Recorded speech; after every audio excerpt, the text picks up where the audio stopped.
नमस्कार साथियों, स्वागत है आप सभी का हमारे कोरोना क्लासेस यूट्यूब चैनल पर। दोस्तों, लगातार आप लोग जीके के साथ जुड़ रहे हैं, तो आप लोग यहाँ से ज़रूर पढ़ें। एक बार इन क्लासों को थोड़ी समय के लिए आप लोग इनको लेंगे तो आपको कुछ अलग सा महसूस होगा। ये नोट्स हैं जिन विद्यार्थी 15-15 हज़ार रुपये की फ़ीस डोनेट करके कोचिंगों में लेकर के आते हैं, लिख कर के लाते हैं, वही चीज़ आप लोगों को यहाँ पर मैं निःशुल्क प्रोवाइड करवा रहा हूँ यूट्यूब पे क्लासेस उन्हीं नोट्सों की। और ये मेरी खुद की मेहनत है साथियों, मैंने अपने तरीके से बनाए हैं इसको, तो आप लोग इनको एक बार ज़रूर क्लास में पढ़ें। इससे पहले मैंने आपको भौतिक प्रदेशों की 2 क्लासें बताई थी साथियों। भौतिक प्रदेश वाला चैप्टर चल रहा है, ये हमारी 6वीं क्लास है। और इससे पहले मैंने आपको 2 भौतिक प्रदेश करा चुका हूँ, पश्चिमी मरुस्थल प्रदेश और अरावली का प्रदेश। और अब हम पढ़ेंगे हमारा इस क्लास के अंदर पूर्वी मैदानी प्रदेश, और चौथे नंबर पे पढ़ेंगे हम हाड़ौती का पठार। तो क्लास के साथ बने रहेंगे। और आप लोग डिस्क्रिप्शन बॉक्स में जैसे ही जाएंगे तो आप टेलीग्राम का आपको लिंक मिलेगा, उसमें आप ज़रूर जुड़ें। उस टेलीग्राम की खासियत ये है कि आपको उसमें फैक्ट डाले जाते हैं इंपॉर्टेंट राजस्थान जीके के। जो प्रश्न अब तक एग्ज़ामों में पूछे जाते हैं उन फैक्टों को मैं वहाँ पर करवा रहा हूँ। तो आप लोग दिन में 4-5 फैक्ट पढ़ेंगे तो आपके वहाँ से 1-2 क्वेश्चन बिल्कुल अच्छे तरीके से बिना कन्फ्यूजन के क्लियर हो जाते हैं। तो ज़रूर जुड़े आप लोग टेलीग्राम से, ये फ़ायदा आपको टेलीग्राम का होगा। पूर्वी मैदानी प्रदेश की अगर मैं बात करूं साथियों, तो कई बार पूछा जाता है कि पूर्वी मैदानी प्रदेश किसका अवशेष है? तैथिस सागर का। देखो, क्वेश्चन शैली के आधार पे मैं आपको नोट्स को पढ़ा रहा हूं। तो तैथिस सागर के अवशेष यहाँ पर 2 माने जाते हैं। एक तो है हमारा पूर्वी मैदानी प्रदेश और दूसरा है पश्चिमी मरुस्थलीय प्रदेश। ये आपको मैंने पढ़ा चुका हूँ प्रीवियस क्लास में। यह नदियों के द्वारा लाकर बिछाई गई उपजाऊ मिट्टी से बना है। आपसे पूछा जाए कि पूर्वी मैदानी प्रदेश जो है साथियों, सबसे ज़्यादा उपजाऊ मिट्टी पाई जाती है, तो सबसे ज़्यादा अच्छी फसल का उत्पादन कहाँ पर होगा? पूर्वी मैदानी प्रदेश में। यह प्रदेश राज्य के लगभग कितने प्रतिशत भूभाग पर फैला है? तो ये आप लोगों को याद रखना है, लगभग 23%। अगर एग्जैक्ट पूछा जाए तो ये भी आपको याद रखना है, 23.03%। ठीक है, 23.03% भाग पर फैला हुआ है। नोट कर लें आप लोग। पश्चिम मरुस्थल पूछे तो 61.11%, अरावली पूछे तो 9.60%। मैं एक बार रिवाइज करा रहा हूँ पूरा। और पूर्वी मैदानी प्रदेश पूछे तो 23.03%। और आपसे हाड़ौती का पठार पूछा जाए तो 6.89%। चारों ही क्षेत्रफल याद रखने आपको। ये आपका पश्चिम मरुस्थल का है, ये आपका अरावली प्रदेश का है, ये आपका पूर्वी मैदानी प्रदेश का है, और ये हमारा हाड़ौती के पठार का है। तो चारों ही कॉन्सेप्ट क्लियर होने चाहिए, आप लोगों के माइंड में बैठ जाना चाहिए। बात करते हैं आगे जनसंख्या की। तो पूर्वी मैदानी प्रदेश में जनसंख्या 39% निवास करती है। भाई ध्यान रखना है आप लोग इसका, है ना? कितना? ये होता है 39%। इसका विस्तार इन जिलों के अंदर है। आप लोग इन जिलों को याद भी रख सकते हो, चाहे मत रखना। ठीक है, दूदू यहाँ से काट देंगे आप लोग, जयपुर ग्रामीण को भी काट दें। ठीक है, उसके बाद शाहपुरा को काट दें यहाँ से। ये एग्जैक्टली नहीं है, ऐसी कोई बात नहीं है, लेटेस्ट नहीं है, 141 के आधार पर ही समझ लो इसको आप। 41 जिलों के अनुसार ही है। इस प्रदेश में उपजाऊ मिट्टी जो है साथियों पाई जाती है, जलोढ़ मृदा या दोमट मृदा पाई जाती है। इसको हम जलोढ़ मृदा भी कहते हैं, दोमट मृदा भी कहते हैं, जो नदियों से ला करके बिछाई जाती है। इस प्रदेश में ज़्यादातर कुआं और नलकूपों से सिंचाई की जाती है। अब प्रश्न पूछा गया था पिछली रीट के अंतर्गत कि इस प्रदेश का जो पूर्वी भाग है वो मालपुरा करौली का मैदान है, वो किस नदी का है? तो कई बार ये 2-3 बार रिपीट हो चुका, हालांकि क्वेश्चन कई एग्जामों के अंदर और रीट में भी पूछा गया था। तो मालपुरा करौली का जो मैदान है ये किस नदी का है? तो साथियों आपको याद रखना है बनास का। ठीक है भाई, किसका है? बनास का। और इसका जो दक्षिणी भाग है उसको हम मेवाड़ का मैदान कहते हैं। ठीक है, पूर्वी मैदानी प्रदेश मुख्य रूप से 4 भागों में बांटा गया है। कितने भागों में? 4 भागों में। अब प्रश्न कैसे पूछा जाएगा? देखिएगा, प्रश्न पूछा जाएगा कि पूर्वी मैदानी प्रदेश का हिस्सा नहीं है या भाग नहीं है, तो इनमें से आपको दे देगा और एक अलग से दे देगा। मान के चलो लूणी आपको दे दिया, तो बताओ कौन सा नहीं है? एक तो ये है बाणगंगा, दूसरा चंबल है, तीसरा बनास है और चौथा माही। लेकिन लूणी का ऑप्शन आपको मिल गया कि कौन सा नहीं है, तो लूणी वाला नहीं होगा। लूणी किस में है? ध्यान रखना आप लोग, पश्चिम मरुस्थल के अंदर है। किस में है? अर्धशुष्क पश्चिमी मरुस्थल के अंदर। तो इस तरीके से, क्योंकि मैंने आपको इससे पहले वाली क्लास में पढ़ाया था कि पश्चिम मरुस्थल जो है, अर्धशुष्क पश्चिम मरुस्थल, उसको भी 4 भागों में बांटा गया था। कौन कौन से थे, एक बार आपको मैं फिर से रिवाइज करवा रहा हूँ, ध्यान से देखना अच्छे से, ठीक है। एक तो था हमारा घग्गर का मैदान, ठीक है, एक था नागौर उच्च भूमि, ठीक है, तीसरा था शेखावाटी क्षेत्र, है ना, और चौथा था लूणी का। बताओ साथियों, चारों याद हो गए ना। इस तरीके से आप लोगों को कॉन्सेप्ट याद रखना है कि प्रश्न गलत ही ना हो। तो ये है हमारे अर्धशुष्क पश्चिम मरुस्थल प्रदेश की बेसिन क्षेत्र है ये। जबकि हमारे पूर्वी मैदानी के हैं वाणगंगा, चंबल, बनास और माही। तो दोनों में डिफरेंट समझ लेना, प्रश्न गलत हो सकता है यहाँ से आपको, तो अब नहीं हो पाएगा मेरे हिसाब से। अब पढ़ते हैं हम बाणगंगा बेसिन। बाणगंगा नदी का जो क्षेत्र है, इसके बारे में पूरी डिटेल्स के बारे में गौर से देखना एक एक प्रश्न को। बाणगंगा जो बेसिन क्षेत्र है, इसका विस्तार हमारा कोटपुतली, बहरौड, जयपुर, दौसा, ढेक और भरतपुर, इन जिलों में पाया जाता है। इस क्षेत्र में उपजाऊ मिट्टी मिलती है, अतः यह प्रदेश का एक उपजाऊ भाग है, इतना से याद रखना है। इसके ज़िले आते हैं कोटपुतली, बहरौड, जयपुर, दौसा, ढेक और भरतपुर। बाणगंगा जो नदी निकलती है साथियों, इसका उद्गम बैराठ की पहाड़ियों से होता है, कोटपुतली बहरौड से, ठीक है, कोटपुतली, बहरौड, बैराठ की पहाड़ियों से बाणगंगा नदी निकलती है। दूसरा क्षेत्र है बनास नदी का, बनास बेसिन है। इसका विस्तार साथियों बनास और इसकी सहायक नदियों के द्वारा बनाया जाता है, और इसके ज़िले आपको याद रखने हैं राजसमंद, उदयपुर, चित्तौड़गढ़, टोंक और सवाई माधोपुर। इन जिलों में बनास बेसिन क्षेत्र फैला हुआ है।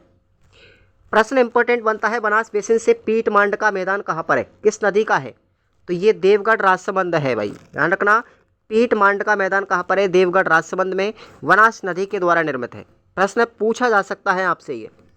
मेवाड़ का मैदान याद रखना आप लोग, मेवाड़ का मैदान भी बनास बेसिन के दक्षिण में स्थित मैदान है, और ये भीलवाड़ा चित्तौड़गढ़ जिले में आता है, अच्छे से याद रख लेना। मालपुरा करौली का मैदान, ये टोंक, सवाई माधोपुर और करौली में फैला हुआ है, और ये बनास बेसिन के उत्तर पूर्व में स्थित मैदान है। और ये प्रश्न पूछा गया था रीट के अंतर्गत पिछली 2023 की भर्ती में, मेंस परीक्षा में। बनास नदी का उद्गम साथियों याद रखना कहाँ से होता है, बनास नदी का उद्गम होता है खमनौर की पहाड़ियाँ राजसमंद से। अब आपसे प्रश्न में पूछा जाए कि बनास नदी का उद्गम किस जगह से होता है, ये तो खमनौर की पहाड़ियाँ हैं। ये खमनौर की पहाड़ियाँ पड़ती साथियों बैरों का मठ, आहा बहुत अच्छा, बैरों का मठ। देखिए साथियों, ये जगह का नाम है बैरों का मठ, यहाँ से निकलती है बनास नदी। कई जगह पर ये दिया जाता है कि बैरों का मठ, यहाँ से कौन सी नदी निकलती है, तो आपने नहीं पढ़ा होगा, खमनौर की पहाड़ियाँ पड़ी है केवल। तो बैरों का मठ पूछा जाए तो बनास नदी का उद्गम स्थल है ये, ठीक है। बनास नदी का जो बेसिन क्षेत्र है उसको A.M. हेरो ने तृतीय पेनी प्लेन कहा है। वेरी वेरी मोस्ट लाइन याद रखना, तृतीय पेनी प्लेन किसने कहा है, A.M. हेरो ने बनास नदी के क्षेत्र को कहा है भाई। मालखेराड़, देखो मालखेराड़ का क्षेत्र भी पूछा जा सकता है, अच्छे से याद रखना। ये जहाजपुर से लेकर के मालपुरा के बीच का क्षेत्र है। जहाजपुर पड़ता है हमारा भीलवाड़ा के अंदर, और मालपुरा आता है टोंक में। तो जहाजपुर से लेकर के मालपुरा टोंक का जो क्षेत्र है ये कहलाएगा मालखेराड़। हो गया याद। चलिए अगला है हमारा चंबल बेसिन क्षेत्र। ये चंबल नदी के द्वारा बनाया जाता है। ये सब पूर्वी मैदानी में पड़ते हैं साथियों, चारों ही भाग। इसका विस्तार चंबल नदी के भाप क्षेत्र में आने वाले जिले कौन कौन से हैं, कोटा, बूंदी, सवाई माधोपुर, करौली और धौलपुर, ठीक है। इसका उद्गम कहाँ से होता है चंबल का, चंबल नदी का उद्गम होता है साथियों जाना पाव की पहाड़ियों से, मध्य प्रदेश। ध्यान रखना कहाँ से होता है, चंबल नदी का उद्गम जाना पाव की पहाड़ियों से होता है, मध्य प्रदेश से। इस नदी के किनारे बीहड़ भूमि पाई जाती है, सबसे ज़्यादा बीहड़ भूमि, ठीक है। इसीलिए इसको डांग क्षेत्र कहा जाता है। और बीहड़ को हम स्थानीय भाषा में क्या कहेंगे, खादर कहेंगे। अब एक चीज़ आपको नोट करनी है, खादर क्या होता है, ये उत्खात भूमि होती है, ठीक है। खादर भूमि, उत्खात भूमि यानी नवीन जलोढ़ क्षेत्र होता है। ये क्या होता है, नवीन जलोढ़, ठीक है। और नवीन जलोढ़ कहाँ पाए जाते हैं ज़्यादातर? शेखावाटी के अंतर्गत। देखो नोट्स के अलावा भी मैं आपको अदर फैक्ट बता रहा हूँ ताकि आपके प्रश्न गलत नहीं हो। खादर है वो नवीन जलोढ़ उत्खात भूमि है, ठीक है ना। और बागर क्या होता है? वो हमारी प्राचीन उत्खात भूमि, ठीक है, बागर प्राचीन उत्खात भूमि। चंबल नदी अवनलिका अपर्दन का काम करती है जिससे बीहड़ बनते हैं। ये प्रश्न भी पूछा गया है रेट 2023 मेंस के अंदर कि अवनलिका अपर्दन का कार्य कौन सी नदी करती है? तो चंबल नदी करती है, सीधा सीधा लाइन लिखा हुआ है। यह डांग क्षेत्र सवाई माधोपुर और करौली जिले में फैला हुआ है जो डाकुओं की शरण स्थली के रूप में प्रसिद्ध है, ठीक है। दस्यु क्षेत्र यानी डाकुओं का क्षेत्र कहलाता है। और एक चीज़ मैं आपको जानकारी बता दूं, जो बैंडित क्यून मूवी है ना, बैंडित क्यून मूवी, ठीक है, फूलन देवी की, वो यहीं की कहानी है, डांग क्षेत्र की ही करौली जिले में संबंधित है। डांग की रानी है साथियों करौली जिला और डांग का राजा है धौलपुर, ठीक है, दोनों याद रखना। नवीन जलोढ़ बीहड़ भूमि खादर कहलाती है और प्राचीन जलोढ़ भूमि क्या कहलाती है? बांगर कहलाती है। दोनों लाइन याद रखना। अब इस बीहड़ के अंतर्गत 2 कार्यक्रम भी चलाए गए थे सरकार के द्वारा जो इम्पोर्टेंट है। केंद्र सरकार के द्वारा चला गया कंदरा युक्त भूमि को कम करने के लिए, जिसको बोलते हैं कंदरा विकास कार्यक्रम, 1989 में चलाया गया। ध्यान रखें इसको, है ना। कंदरा विकास कार्यक्रम चलाया गया था 1989 में, शुरुआत की बात है ये। उसके बाद राज्य सरकार के द्वारा चलाया गया था डांग प्रोजेक्ट योजना। डांग प्रोजेक्ट योजना 2004 में चलाई गई थी। इम्पोर्टेंट क्या है, आपसे पूछा है कंदरा विकास कार्यक्रम कितने ज़िलों में चलाया गया था शुरुआत में? तो 8 ज़िलों के अंदर। एक तो था हमारा कोटा संभाग, कोटा संभाग के 4 ज़िले हैं, ठीक है, ये आपको याद रखना है ना। और एक था हमारा भरतपुर संभाग, इसके भी 4 ज़िले थे। अब वर्तमान में भरतपुर में 5 हो गए हैं, ठीक है, ढीक जिला शामिल हो गया इस वजह से। तो ये आपको याद रखना है। कंदरा विकास कार्यक्रम मूल रूप से 8 ज़िलों में चलाया गया था शुरुआत में, 1989 की बात है ये। अब वर्तमान में पूछा जाए तो 9 ज़िले हो गए ढीक के सहित। अगला है माही बेसिन क्षेत्र।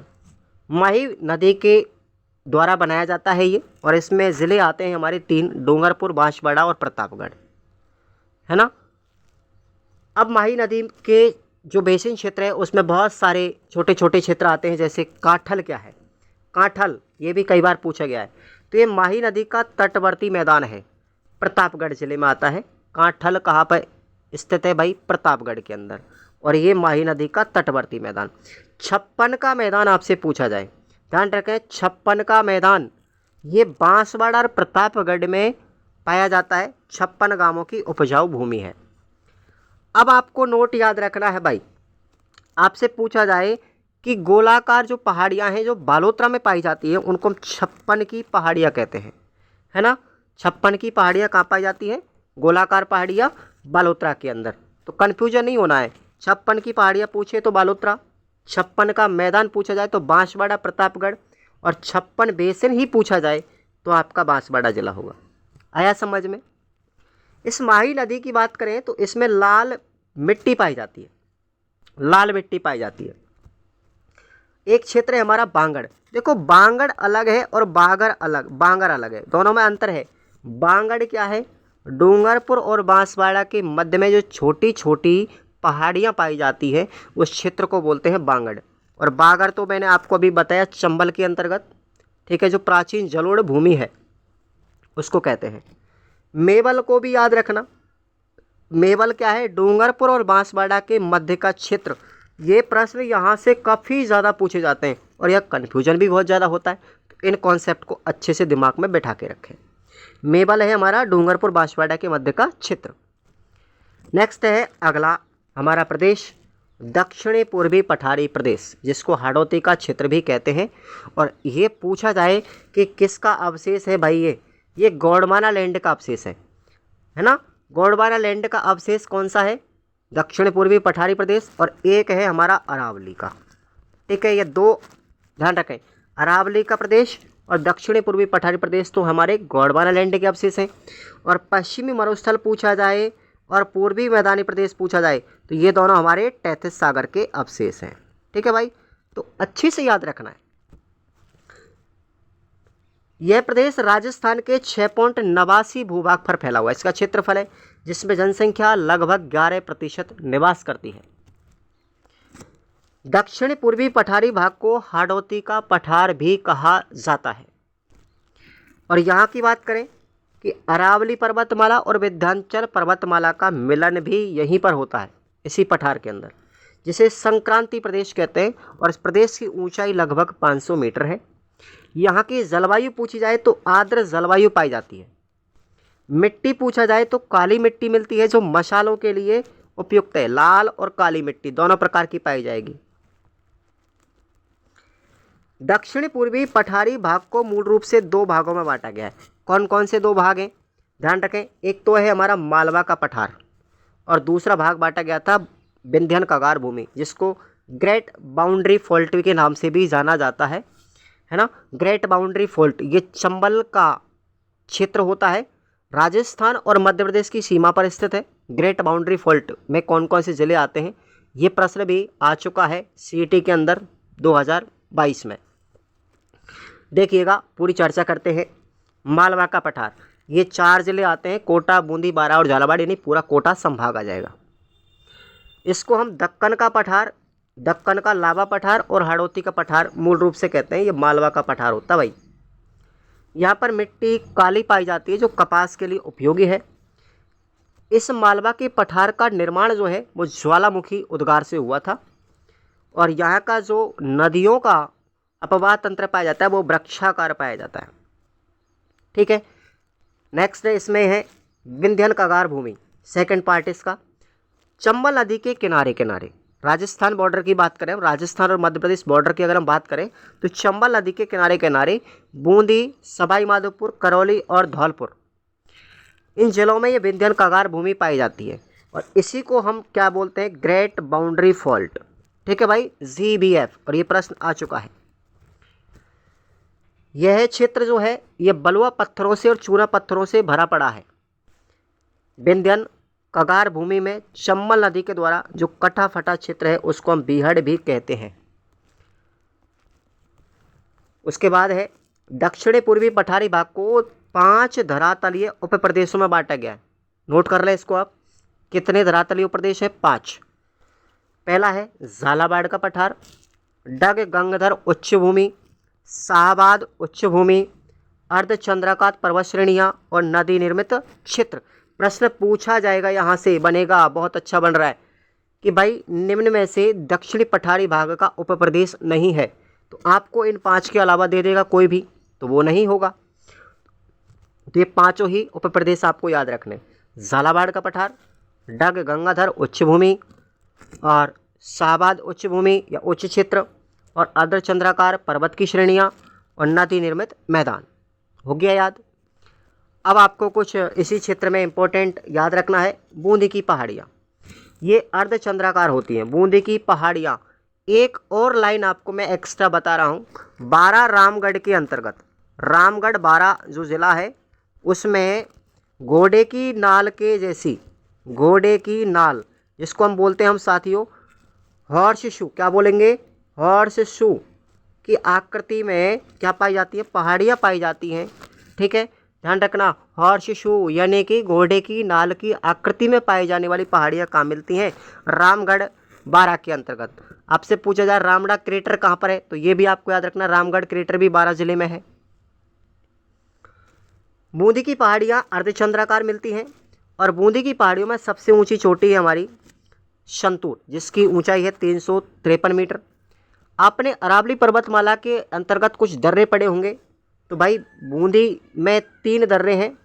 एक तो है हमारा जैतवास दर्रा, रामगढ़ दर्रा, लाखेरी दर्रा, और एक और याद रख लेना, मैं छोड़ नहीं रहा हूँ कुछ भी, खटखट दर्रा। क्या बोलेंगे, खटखट दर्रा भी बूंदी के अंदर है। ओके, याद हो गया ना। चलिए आगे बात करते हैं। नेक्स्ट आडावल का पठार है, ये भी कहाँ पर है, बूंदी जिले में। गांधार उच्च भूमि या डग गंगाधर उच्च भूमि झालावाड़ में है। रामगढ़ की पहाड़ियाँ, ये भाई कोटा, बूंदी, बारा, झालावाड़ तीनों जिलों में फैली हुई है, लेकिन मूल रूप से ज़्यादातर 12 जिले में है। और ये घोड़े की नाल की आकृति की पहाड़ियाँ हैं। घोड़े की नाल की आकृति पहाड़ियाँ आ गया ना, और रामगढ़ बूंदी में, तो मैंने पहले ही ऑलरेडी याद किया हुआ है कंटेंट, आपको मैं बता रहा हूँ। तो ये इस तरीके से आप लोगों का क्या होता है, पूरा भौतिक प्रदेश खत्म होते हैं। मैं गारंटी लेता हूँ इस चीज़ की, आपके इस नोट से प्रश्न बाहर नहीं जाएगा एग्जाम के अंदर, पूछेगा घुमा फिरा के इसमें से ही, पर प्रश्न किस तरीके से पूछा जाएगा वो मैंने आपको बता दिया है। तो आप लोग इस कंटेंट को ज़रूर याद करें, और टेलीग्राम चैनल आपको लिंक दिया गया, उसको आप जरूर ज्वाइन करेंगे, स्पेशल रीट वाले विद्यार्थी और चतुर्थ श्रेणी वाले विद्यार्थी, ठीक है ना। और बाकी आपको ये क्लासें कंटिन्यूस रहेंगी, और इसकी PDF आप लोग अगर परचेज़ करना चाहते हैं तो 50 रुपये में आप लोग परचेज़ कर सकते हैं। ज्योग्राफी की आपको 50 रुपये की है, हिस्ट्री की भी आपको 50 रुपये की है, पूरा कंटेंट कल्चर की 50 रुपये की है, राजस्थान की राज व्यवस्था 50 रुपये की है। तो इस तरीके से आपको पूरा कंटेंट, पूरा सिलेबस वाइज रेट के लिए आपको मिल रहा है यहाँ से। राजस्थान GK स्पेशल मेरी फेवरेट है, तो आप लोग उसको ले सकते हो। थैंक यू सो मच, और सब्सक्राइब ज़रूर करके रखें आने वाली क्लास के लिए। Thank you so much.